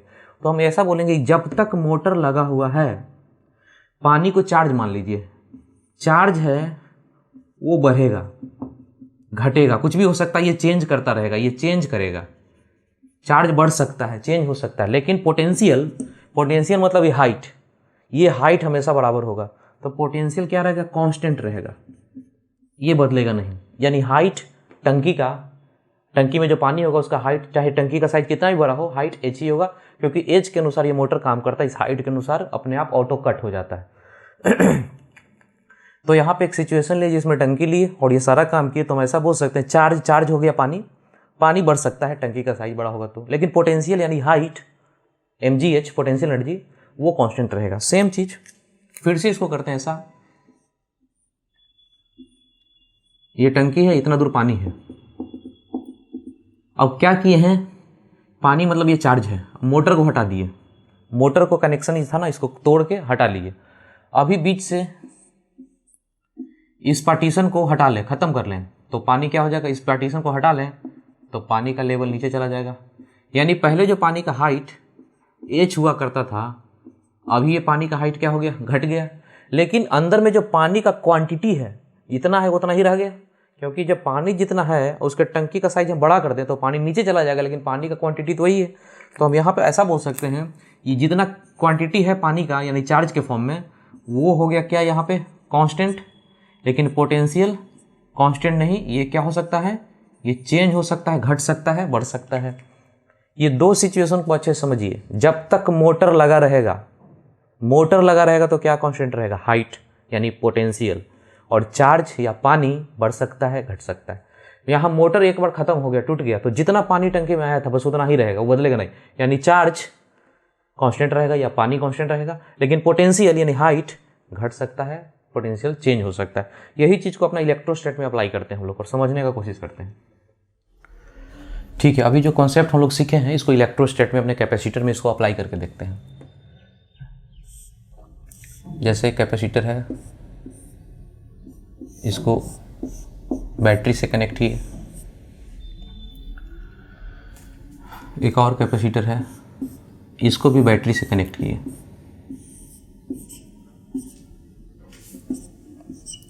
ये चार्ज गया, इस पर चार्ज मिला, इसके क्रॉस इसको गया, इसको चार्ज मिला, ये भी गया, इसको चार्ज मिला। चार्ज किस तरह से, प्लस माइनस के फॉर्म में मिला। इसके क्रॉस का पोटेंशियल डिफरेंस कितना है, यही है जो बैटरी का यहाँ पे गया है ये तार, और ये तार गया तो इसके क्रॉस पोटेंशियल डिफरेंस यही होगा, यहाँ पे भी है। इसके क्रॉस का पोटेंशियल डिफरेंस कितना है, इसके क्रॉस का भी पोटेंशियल डिफरेंस भी है। ठीक, अब अगला केस में क्या किए हैं, इधर वाले को वायर को तोड़ दिए हैं, इसको डिस्कनेक्ट कर दिए हैं और इसको कनेक्शन को रहने दिए हैं। बैटरी यहाँ लगा हुआ है, बैटरी ख़त्म हो गया, अब पूरी तरह से डिस्कनेक्ट कर दीजिए। ये जो इसको चार्ज मिला है, इसको चार्ज वो कितना मिला है, Q बराबर CV, और इसको भी चार्ज कितना मिला है, Q बराबर CV। अब क्या कर रहे हैं अगला केस में, और इसका भी डायग्राम जो नेक्स्ट है डायग्राम, इसके अंदर डाइलेक्ट्रिक को डाल रहे हैं और इसके अंदर भी डाइलेक्ट्रिक को डाल रहे हैं। डाइलेक्ट्रिक को डालने से हम लोग सबको ही पता है, हम लोग इतने दिन से पढ़ रहे हैं, इसका कैपेसिटेंस पहले C था, K टाइम्स बढ़ जाएगा। ठीक है, इसका कैपेसिटेंस बढ़ने का मतलब यह हुआ, कैपेसिटी बढ़ने का मतलब टंकी का साइज बकेट का साइज बड़ा हो गया, तो जितना बड़ा होगा उतना चार्ज का सप्लाई कर देगा। लेकिन ये बताइए कि इसके अनुसार ये पोटेंशियल अब कितना है यहाँ इसके क्रॉस, तो बोलेंगे कि ये डंडा अभी भी तार से लगा हुआ है और ये वाला अभी भी लगा, यानी इसके क्रॉस पोटेंशियल अभी भी कितना है, भी ही है। पहले कितना था, भी, अभी भी है। लेकिन चार्ज अब जो इस पर चार्ज हो गया नया, क्यू डैश बराबर सी वी होता है, तो सी इंटू वी करेंगे, तो सी इंटू वी करेंगे, पहले कितना था सी वी, अब सी की जगह सी के हो गया, यानी चार्ज तो बदल गया। यहाँ पे आइए, कैपेसिटी बढ़ चुका, यानी कि पहले आप चार्ज कर चुके थे इसको, अब बैटरी लगा हुआ नहीं है, अब यहाँ पे बैटरी तो लगा नहीं है कि उसको चार्ज देता रहेगा, तो जितना चार्ज टंकी में था उतना ही रहेगा। अब चार्ज यदि टंकी का साइड बड़ा कर दें तभी भी चार्ज उतना ही रहेगा, यानी कि इस केस में कहेंगे कि चार्ज अभी भी इतना ही रहेगा, सी वी है तो उतना ही रहेगा। लेकिन पोटेंशियल क्या वही रहेगा, यहाँ पे पोटेंशियल तो वही था क्योंकि बैटरी लगा, तो यहाँ पोटेंशियल बदल गया। पोटेंशियल क्यू बराबर सी वी होता है, क्यू बाई सी, और सी की जगह कितना हो गया, सी इंटू के, यानी पोटेंशियल बदल गया। तो इन दोनों केस के दोनों सिचुएशन से हम लोग देखिए क्या रिजल्ट निकाल रहे हैं। जब कोई कैपेसिटर हो और वो बैटरी से लगा हो, एक केस ये हो सकता है, दूसरा केस वो ये हो सकता है कि कैपेसिटर को चार्ज कर दिया और हटा लिया बैटरी को, ये दो केस हो सकता है। एक बार बैटरी कनेक्टेड होगा और एक बार बैटरी डिसकनेक्टेड होगा। बैटरी मतलब मोटर, बैटरी मतलब मोटर, मोटर मतलब पानी का सप्लाई करना, चार्ज का सप्लाई। तो जब तक मोटर लगा रहेगा हाइट पानी का वही रहेगा, यानी पोटेंशियल कांस्टेंट रहेगा। देखिए यहाँ और यहाँ पोटेंशियल क्या है, सेम, चार्ज बदल गया। बोलेंगे कि जब तक बैटरी लगा रहेगा पोटेंशियल सेम रहेगा या पोटेंशियल कांस्टेंट रहेगा, लेकिन चार्ज बदल सकता है, वो चेंज होगा। ये बढ़िया से कॉन्सेप्ट को समझेंगे, एकदम दिमाग में अच्छे से बैठा लेना है कि जब कैपेसिटर से बैटरी जब तक लगा रहेगा पोटेंशियल क्या रहेगा, सेम, क्योंकि यही तार तो रहेगा हमेशा गया हुआ बैटरी से, तो पोटेंशियल तो कांस्टेंट रहेगा ही रहेगा, चार्ज बदल जाएगा कैपेसिटी के अनुसार। यहाँ पे आ जाइए, जब बैटरी डिसकनेक्टेड हो, यानी टंकी का वो वाला कंसेप्ट जहाँ पे मोटर को हटा लिए थे, तो मोटर को हटाने के बाद चार्ज जितना टंकी में पानी में आ गया, जितना टंकी में पानी है, टंकी का साइज बड़ा कर देंगे, पानी तो उतना ही रहेगा, बदलेगा नहीं। तो सेम चीज़, एक बार ये चार्ज हो गया कैपेसिटर क्यू, अब हम कुछ भी करें इसको, चार्ज कहीं नहीं जाएगा। यानी कि जब बैटरी नहीं लगा हो तो चार्ज सेम रहेगा, कांस्टेंट रहेगा, लेकिन पोटेंशियल चेंज कर सकता है, ये बदल सकता है। यानी इस केस में पोटेंशियल सेम और इस केस में चार्ज सेम। तो दो कॉन्सेप्ट है जो आगे हम लोग डिस्कशन अभी करने वाले हैं, उसको दिमाग में बैठाइएगा कि बैटरी कनेक्टेड तो पोटेंशियल सेम, बैटरी डिसकनेक्टेड तो क्या सेम, चार्ज सेम, क्योंकि एक बार चार्ज हो गया, अब कैपेसिटर के बीच में कुछ भी करेंगे कुछ नहीं बदलेगा, सारा कुछ कांस्टेंट रहेगा। अपने नोट्स में एक लाइन में लैंग्वेज के फॉर्म में लिख लीजिए कि battery connected potential constant, battery disconnected charge constant. इस बात को लैंग्वेज के फॉर्म में लिख लीजिए। ठीक है, अब हम नोट्स में डिटेल में पढ़ेंगे। नोट्स में पेज नंबर 26 के नीचे में जाएंगे तो बहुत डिटेल में बात को समझना है, अच्छे से समझते हैं। दो केस लेते हैं, कैपेसिटर लिए, चार्ज किए, प्लस क्यू और माइनस क्यू के फॉर्म में ये होगा, क्यू लिखते हैं, प्लस और माइनस के फॉर्म में है चार्ज, कैपेसिटर सी है। इसको बैटरी लगाए, बैटरी लगा के चार्ज किए, बैटरी लगाए, पोटेंशियल भी है, जो भी ये सिचुएशन है सारा। दूसरा सिचुएशन इधर लिए,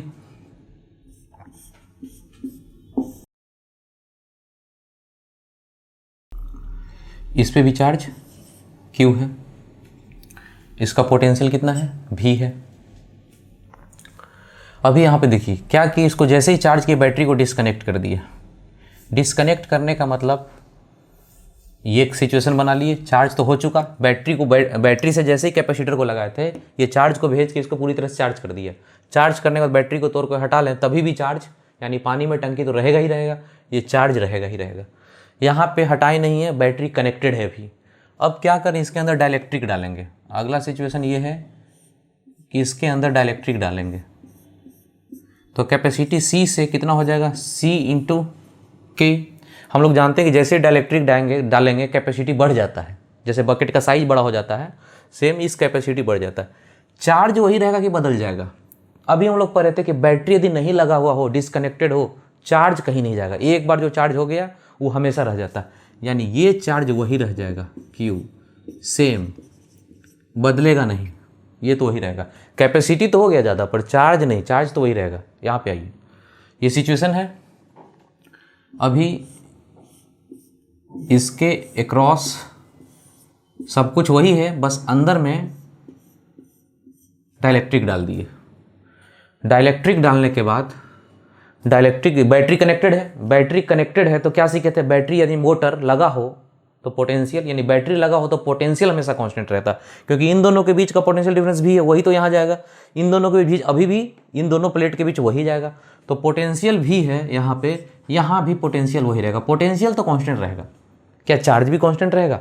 चार्ज नहीं, क्योंकि कैपेसिटी तो बड़ा हो गया ना। पहले इस सिचुएशन में कैपेसिटी सी था, यहाँ इस सिचुएशन में कैपेसिटी तो ज़्यादा हो गया है। कैपेसिटी ऐसा ही है, जैसे सी है तो ये के टाइम्स बढ़ गया, यहाँ भी सी है कैपेसिटी तो ये के टाइम्स बड़ा हो चुका है। लेकिन बैटरी इस केस में लगा हुआ, इस केस में नहीं था। इसमें चार्ज कांस्टेंट, इसमें क्या कांस्टेंट? Potential constant. ये जो V है ये पोटेंशियल सेम, ये सेम रहेगा, बदलेगा नहीं। क्या चार्ज भी सेम रहेगा? चार्ज के बारे में बिल्कुल नहीं, चार्ज बदल जाएगा, ये चेंज कर जाएगा। और यहाँ पे charge Q dash, Q dash कहने का मतलब इस पे प्लस और इस पे माइनस, Q कहने का मतलब इस पे प्लस इस पे माइनस, तो ये चेंज कर जाएगा। अच्छे से देखिए क्या क्या पढ़े।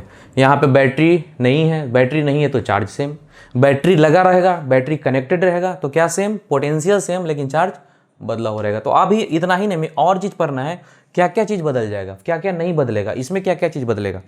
तो देखिए क्या क्या चीज़ डिस्कशन करना है। एनर्जी का, इलेक्ट्रिक फील्ड का, पोटेंशियल का। इस केस में, इस वाले केस में मान लेते हैं कि C, U, E, V ये एनर्जी है, ये इलेक्ट्रिक फील्ड अंदर में है और ये पोटेंशियल, इन दोनों के बीच का पोटेंशियल डिफरेंस है। तो इस वाले केस में ये सब पे क्या फ़र्क पड़ेगा? ये सब बदलेगा, बढ़ेगा, घटेगा, क्या होगा? यहाँ पे आ जाइए, सेम चीज़ यहाँ भी एनर्जी का U है, बाद में एनर्जी कितना हो जाएगा, इलेक्ट्रिक फील्ड बाद में कितना हो जाएगा, चार्ज कितना हो जाएगा, पोटेंशियल कितना हो जाएगा। जैसे यहाँ पे पोटेंशियल पर नहीं कितना हो जाएगा, इसमें पोटेंशियल कितना हो जाएगा, तो सेम रह जाएगा। पोटेंशियल तो सेम है ना, डिस्कशन नहीं करना है, पोटेंशियल तो सेम ही रह जाता है। ये है वो सेम, भी ही सेम, इसमें कुछ डिस्कशन नहीं करना है। यहाँ भी है तो यहाँ भी है, दोनों तो सेम ही है।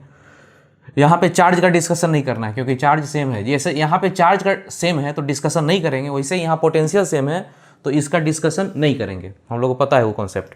अभी हम लोग ये सब के बारे में ढूंढते हैं क्या होगा। तो पढ़ने से पहले एक बार दिमाग में डाल लेते हैं कुछ कुछ चीज़।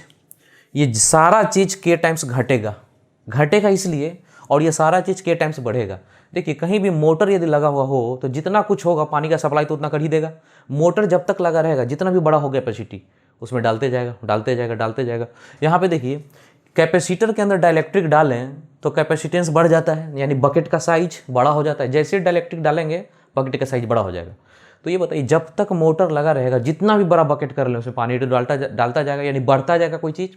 यहाँ मोटर नहीं लगा हुआ है, मोटर मतलब बैटरी यहाँ नहीं लगा हुआ है, तो कोई चीज़ घटने का टेंडेंसी होगा। जब तक मोटर लगे नहीं तब तक उसको तो सप्लाई करेगा नहीं, तो घटने का टेंडेंसी होगा।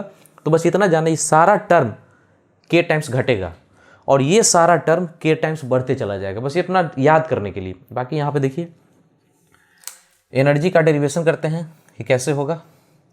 ये सारा कुछ के टाइम्स घटता है, इलेक्ट्रिक फील्ड भी के टाइम्स घट जाएगा इस सिचुएशन में, और पोटेंशियल भी के टाइम्स घट जाएगा। सारा कुछ ये तीनों चीज़ घट गया। कैपेसिटी तो बढ़ता है दोनों ही केस में डाइलेक्ट्रिक डालते ही, लेकिन एनर्जी, इलेक्ट्रिक फील्ड, पोटेंशियल सारा कुछ के टाइम्स घटेगा इस केस में, और इस केस में बढ़ेगा। एनर्जी के टाइम्स बढ़ेगा, इलेक्ट्रिक फील्ड वही रह जाएगा, ये सेम, और चार्ज भी के टाइम्स, नया जो चार्ज होगा Q डैश वो के टाइम्स ज़्यादा होगा। देखिए समझते हैं कैसे, ये कैसे इसको डिराइव करते हैं। U का फॉर्मूला कौन सा लगा है, एनर्जी का फॉर्मूला इसमें लगाना है। तो पता क्या है, चार्ज का आइडिया है और C का आइडिया है, तो यहाँ फॉर्मूला लगाएंगे हाफ Q²/C। इस केस में जैसे ही ट्रांसफर हुआ C कितना टाइम्स बड़ा हो गया, K टाइम्स, तो C × K हो गया। तो जितना एनर्जी है, ये एनर्जी को U बोल रहे हैं, U/K, K टाइम्स छोटा हो गया। इलेक्ट्रिक फील्ड पोटेंशियल के बारे में देखिए,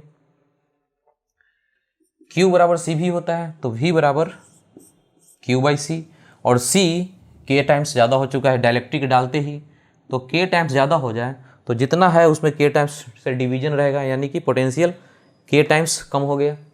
इलेक्ट्रिक फील्ड, इलेक्ट्रिक फील्ड का फॉर्मूला होता है V = E × D होता है, तो इलेक्ट्रिक फील्ड V/D, और ये पोटेंशियल खुद के टाइम्स छोटा हो गया, पोटेंशियल कितना टाइम्स छोटा हो गया, के टाइम्स, ये के टाइम्स छोटा हो जाए तो नीचे में क्या आ जाएगा, यानी कि इलेक्ट्रिक फील्ड भी के टाइम्स छोटा हो गया। ये डेरिवेशन, ये वाला पोर्शन डेरिवेशन का हो गया, जो आपको जानना नहीं है, आपको मेन यही पॉइंट पे फोकस करना, इसको जानना है।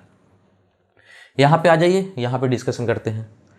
यहाँ पे एनर्जी का कौन सा फॉर्मूला लगाएं, तो यहाँ को क्या पता है, भी दोनों ही केस में भी सेम है, क्यू का तो है नहीं, क्यू तो बदल रहा है ना, तो क्यू नहीं लगाएंगे, भी तो सेम है। तो यहाँ पे एनर्जी का formula half C V square, क्योंकि भी सेम है दोनों जगह पे भी सेम है, हाफ सी वी स्क्वायर। लेकिन सी कैपेसिटेंस कितना हो चुका है, डाइलेक्ट्रिक डालते ही इस केस का कैपेसिटेंस इतना है और इस केस का कैपेसिटेंस इतना है, तो के टाइम्स बड़ा हो गया, तो सी इंटू के करें तो जितना एनर्जी उसमें के से ज़्यादा से गुना हो गया, के टाइम्स हो गया, यानी कि एनर्जी के टाइम्स ज़्यादा हो गया। ये होता है फॉर्मूला Q बराबर सी भी तो सेम ना है, दोनों ही केस में भी सेम है, लेकिन सी तो हो गया के टाइम्स ज़्यादा कैपेसिटी, तो जितना चार्ज था उसमें के से गुना हो गया, के टाइम्स ज़्यादा। इलेक्ट्रिक फील्ड होता है V बाई डी, और V इस केस में और इस केस में, दोनों ही केस में V सेम है, V तो सेम ना है, तो इलेक्ट्रिक फील्ड भी क्या हो गया, सेम। तो एक बार बोर्ड पर देख के समझिए क्या क्या बदलता है, क्या कितना टाइम्स बढ़ता है, कितना टाइम्स घटता है। तो यहाँ पे देखिए ये वाला जो डेरिवेशन का पार्ट है और यहाँ भी डेरिवेशन का पार्ट है, ये आपको ज़्यादा नहीं समझना है, मेन यहाँ पे फोकस करना है कि क्या क्या हुआ। एक बार खाली देख लीजिए कि डेरिवेशन हम लोग कैसे करते हैं। यहाँ पे आ जाइए, हम लोग ऐसा बोलेंगे जब बैटरी नहीं लगा हुआ हो, तो सारा कुछ के टाइम्स घट जाता है, सारा कुछ मतलब इस पर फोकस रखेंगे, कैपेसिटी तो बढ़ता ही बढ़ता है, बाकी सारा जो टर्म है वो सब के टाइम्स घटता है, और इसमें जो बाकी सारा जो टर्म है वो सब के टाइम्स बढ़ता है। लेकिन यहाँ पे याद रखेंगे इलेक्ट्रिक फील्ड बढ़ता नहीं, ये दोनों तो बढ़ता है के टाइम्स, लेकिन इलेक्ट्रिक फील्ड नहीं बढ़ता, इलेक्ट्रिक फील्ड कांस्टेंट रहता है। देखिए सेम, क्योंकि पोटेंशियल सेम है, देखिए दोनों में पोटेंशियल सेम है, इलेक्ट्रिक फील्ड होता है V बाई डी, तो पोटेंशियल सेम है तो इलेक्ट्रिक फील्ड भी सेम। तो मेन आपको फोकस यहाँ पे करना है, एनर्जी इस केस में जब बैटरी नहीं हो, डिसकनेक्टेड हो, तो के टाइम्स घटेगा, और इस केस में एनर्जी जब बैटरी लगा हो तो के टाइम्स बढ़ता है। बाकी सारा टर्म आप देख लीजिए यहाँ पे, ठीक है। अब एक और चीज़ आप बताइए, यहाँ पे जो डाइलेक्ट्रिक पे इंड्यूस चार्ज जो होता था, इंड्यूस चार्ज QP जिसको बोलते थे, अपने नोट्स में था Q इंटू 1-1/K, यानी डाइलेक्ट्रिक पे, इस डाइलेक्ट्रिक पे जो इंड्यूस चार्ज होता था कैसे होता था, इधर -QP इधर +QP, अपने नोट्स में था ना, अपने नोट्स पे पेज नंबर देखिए कहाँ पे था, अपने पेज नंबर 18 के सबसे नीचे में, अपने नोट्स के पेज नंबर 18 पे जाएंगे तो सबसे नीचे में डाइलेक्ट्रिक स्लैब पे जो इंड्यूस चार्ज होता है उसको बताया गया था, इतना था इंड्यूस चार्ज, QP बराबर Q इंटू 1-1/K। इसमें Q क्या है, Q ये वाला चार्ज है, कितना उस पर चार्ज है। यहाँ पे आ जाइए, इस वाले केस में इंड्यूस चार्ज निकालना हो, यहाँ पे इंड्यूस चार्ज तो लिखेंगे यहाँ पे QP बराबर Q डैश, यहाँ पे Q डैश है ना, इंटू 1-1/K। Q डैश कितना हो गया, Q डैश कितना लिखेंगे अभी इस सिचुएशन में, Q डैश कितना है, तो Q डैश ये ना हो गया, ये जो नया चार्ज है वो कितना हो गया, Q इंटू के टाइम्स ज़्यादा, तो यहाँ पे Q डैश के जगह पे लिख देंगे Q इंटू के। तो जो लोग आप लोग नोट्स रखे हैं, नोट्स में ये वाला फार्मूला नहीं लिखा हुआ अभी यहाँ पे, तो नोट्स में ये फार्मूला लिख दीजिएगा और यहाँ भी फार्मूला लिख दीजिए उसी में, नोट्स में ही, कि इस केस में इंड्यूस चार्ज में यहाँ Q होगा और इस केस में इंड्यूस चार्ज में Q डैश होगा। जहाँ पे Q है यहाँ पे ये वाला Q डैश होगा, और Q डैश कितना हो गया, नया चार्ज इतना है Q के, और इस केस में नया चार्ज क्या है, वही है जो पहले है, सेम रह गया। तो यहाँ फार्मूला में जो Q डैश आएगा वो जाएगा यहाँ पे, नया वाला चार्ज है वो कितना होगा, Q इंटू के टाइम्स। इसको नोट्स में आप लोग लिख लीजिए।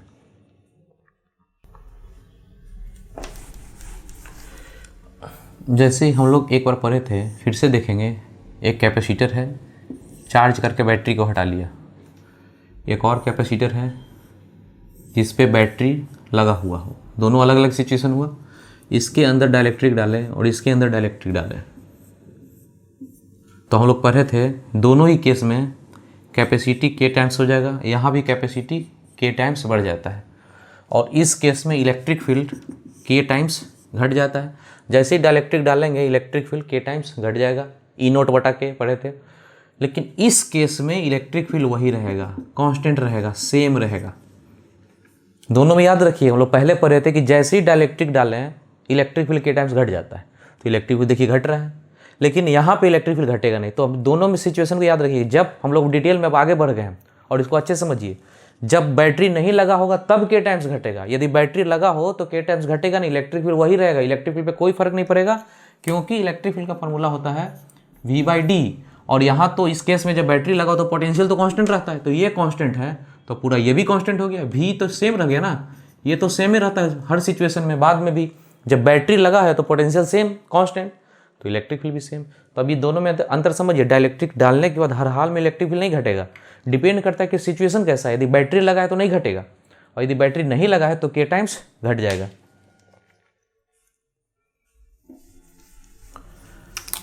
एक सिचुएशन और देखते हैं, जैसे सपोज कीजिए कि कैपेसिटर है, ऐसा कैपेसिटर है जिसके इधर साइड में एयर है और इधर एक डाइलेक्ट्रिक है, और इसको बैटरी से लगा दिया है, ये डाइलेक्ट्रिक है, डाइलेक्ट्रिक है और ऊपर में एयर है। तो आपसे पूछ रहा है, सारा कुछ हम लोग करेंगे, इतना दूर में दो चार्ज जाएगा उसको Q1 बोलते हैं, इतना दूर में जो चार्ज जाएगा उसको Q2 बोलते हैं।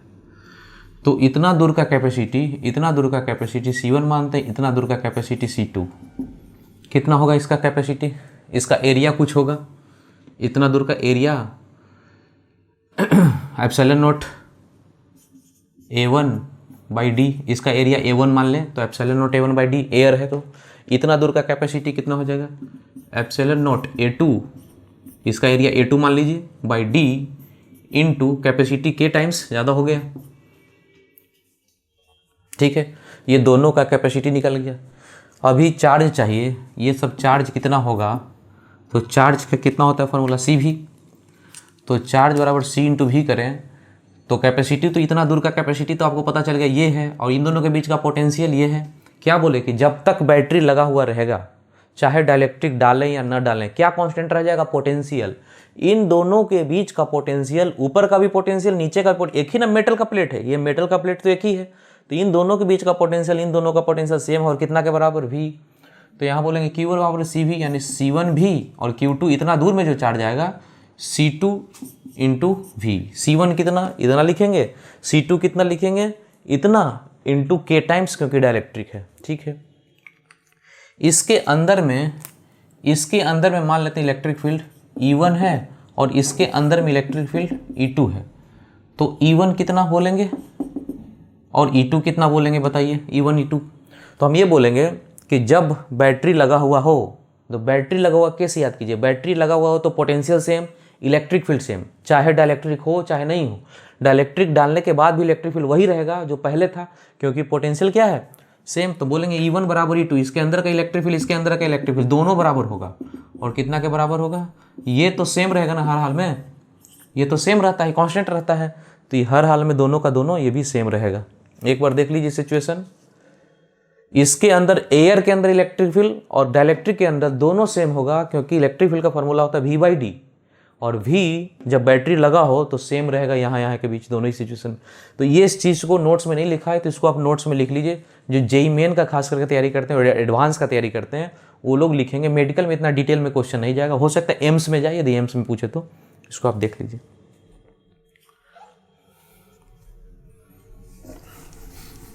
ठीक है, अभी हम लोग जब क्वेश्चन बनाना शुरू करेंगे तो देखिए क्या दिक्कत होगा। जैसे कोई कैपेसिटर हो, बोलेगा कि एक बैटरी लगा के उसको चार्ज किए, उसके बाद जब तक क्वेश्चन ये ना बोले कि बैटरी डिस्कनेक्ट किए, तब तक आप मानिएगा कि बैटरी लगा हुआ है। अच्छे से सुनिए, आपको क्वेश्चन में लगेगा कि कैपेसिटर है, एक बैटरी लगा के उसको चार्ज किए, चार्ज करने के बाद क्वेश्चन में जब तक मेंशन नहीं करे कि डिस्कनेक्ट किए हैं, तब तक डिस्कनेक्शन नहीं मानिएगा, मान लीजिएगा कि कनेक्टेड ही है। जब बोल दे कि बैटरी डिस्कनेक्टेड, तब हम लोग बैटरी को तोड़ के हटाएंगे, और वो वाला केस होगा कि चार्ज कांस्टेंट रहने वाला केस। लेकिन जब तक बोले नहीं क्वेश्चन कि बैटरी डिस्कनेक्टेड है, अपने मन से नहीं लेना है, बैटरी को लगा रहने देना है, तब क्वेश्चन में गलती नहीं होगा।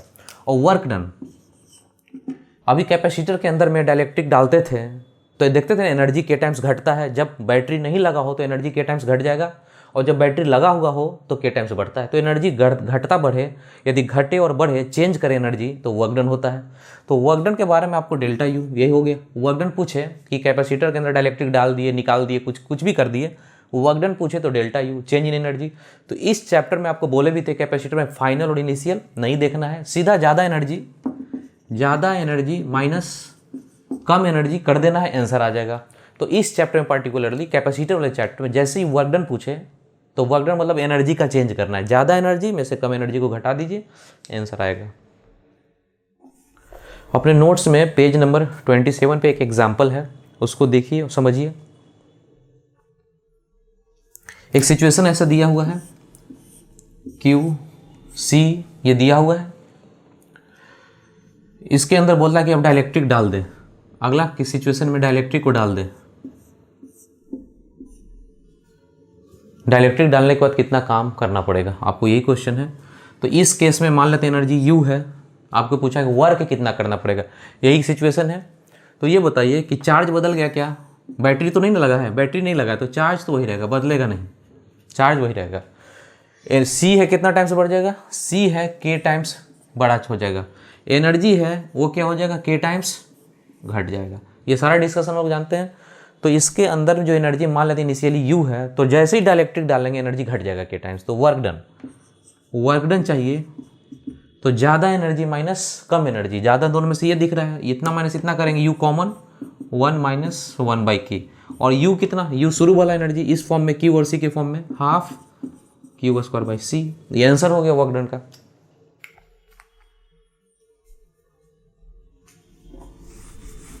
ठीक है, हम लोग क्वेश्चन करते हैं पेज नंबर 21 का क्वेश्चन नंबर 54। पेज नंबर 21 का क्वेश्चन नंबर 54 जेई मेन 2002 का क्वेश्चन है। क्वेश्चन में ऐसे बोला हुआ है कि कई सारा कैपेसिटर है, n capacitor connected to parallel, ऐसा n कैपेसिटर लगा हुआ है, n ये लगा हुआ है एक वोल्टेज से V से लगा हुआ है। एनर्जी स्टोर, इसके अंदर एनर्जी स्टोर होगा हाफ CV², V वोल्टेज है तो सब जगह V होगा, तो इसके अंदर भी हाफ CV², इसके अंदर भी हाफ CV², ऐसा कितना होगा, n होगा। तो टोटल एनर्जी स्टोर सबको जोड़ेंगे तो n into half CV² plus half CV² सब करते जाएंगे तो कितना n है, तो n इंटू हाफ CV², यानी कौन सा आंसर हो गया, इसका आंसर B हो गया।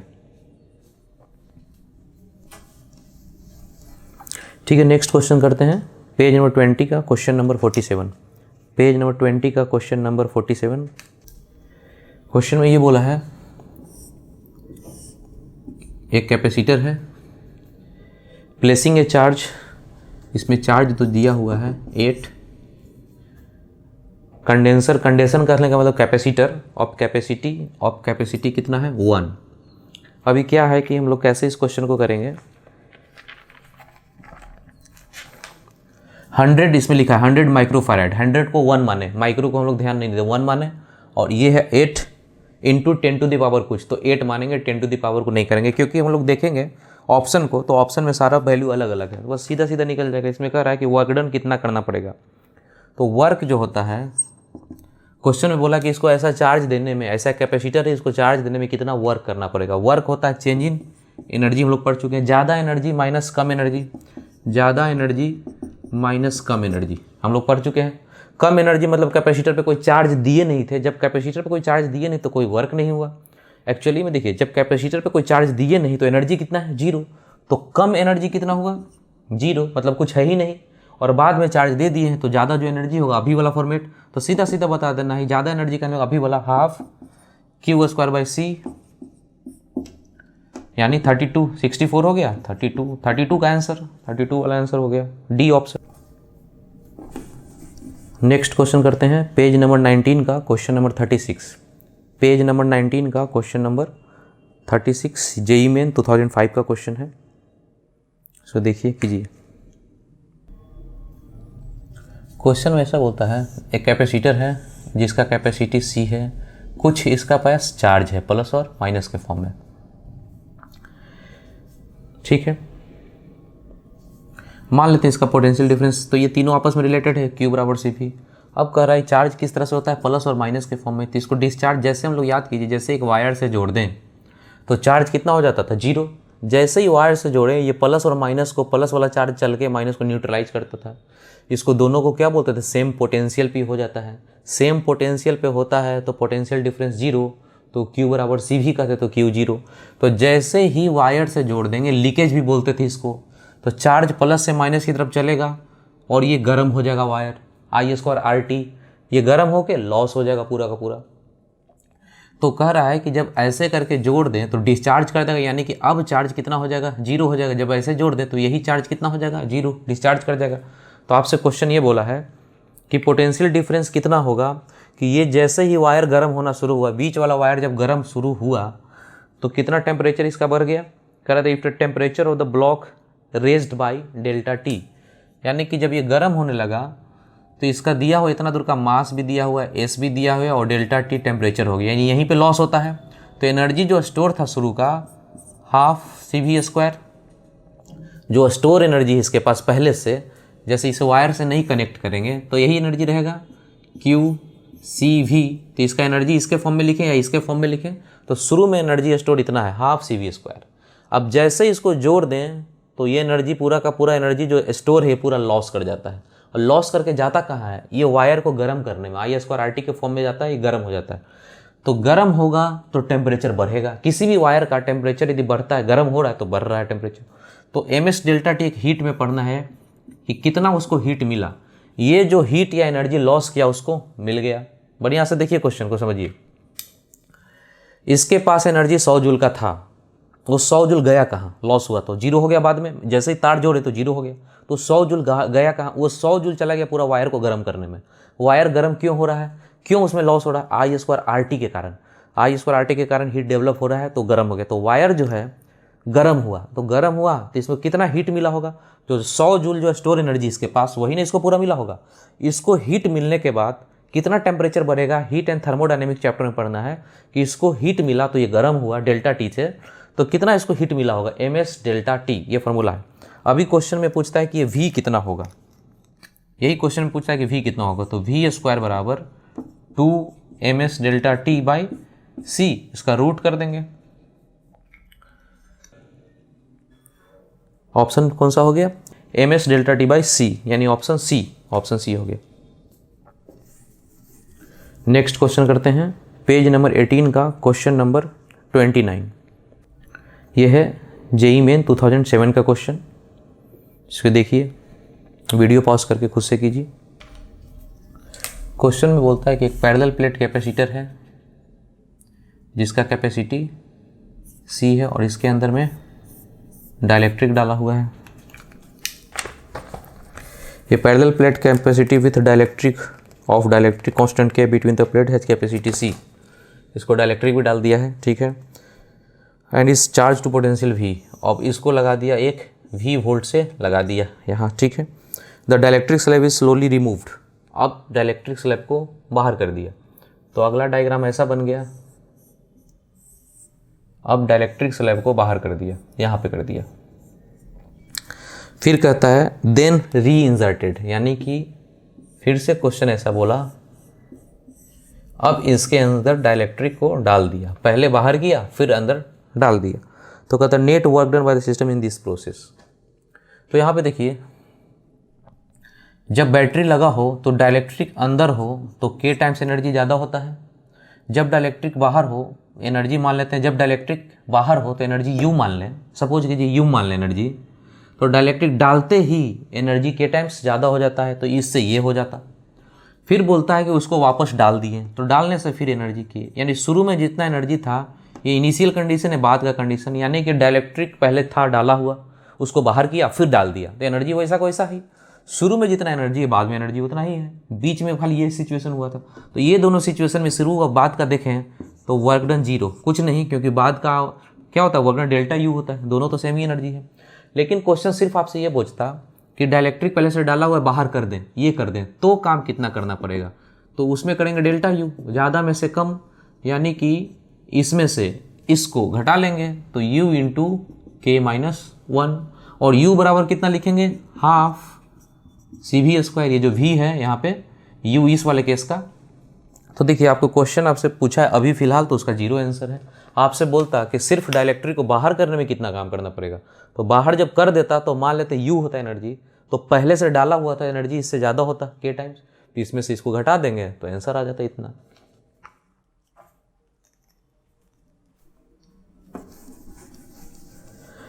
ठीक है, नेक्स्ट क्वेश्चन करते हैं हम लोग, page number 11 question number 30, page number 11 का क्वेश्चन नंबर 30 IIT 85 का क्वेश्चन है।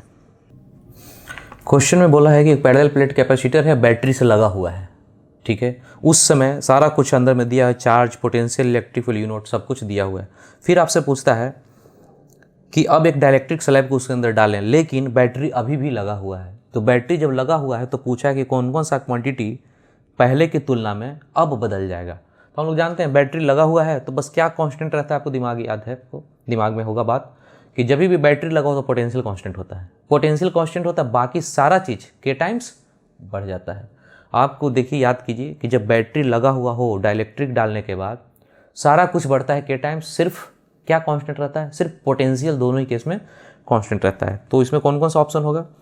तो पहला ऑप्शन हो गया चार्ज बढ़ जाएगा के टाइम्स, बी पोटेंशियल बढ़ जाएगा, नहीं पोटेंशियल सेम होगा। इलेक्ट्रिक फील्ड बदलेगा क्या? नहीं, यदि पोटेंशियल सेम है तो इलेक्ट्रिक फील्ड भी नहीं बदलेगा, सी ऑप्शन भी नहीं हुआ। और डी ऑप्शन कहता है पोटेंशियल एनर्जी बढ़ जाएगा, एनर्जी के टाइम से बढ़ जाता है। सही, ए और डी।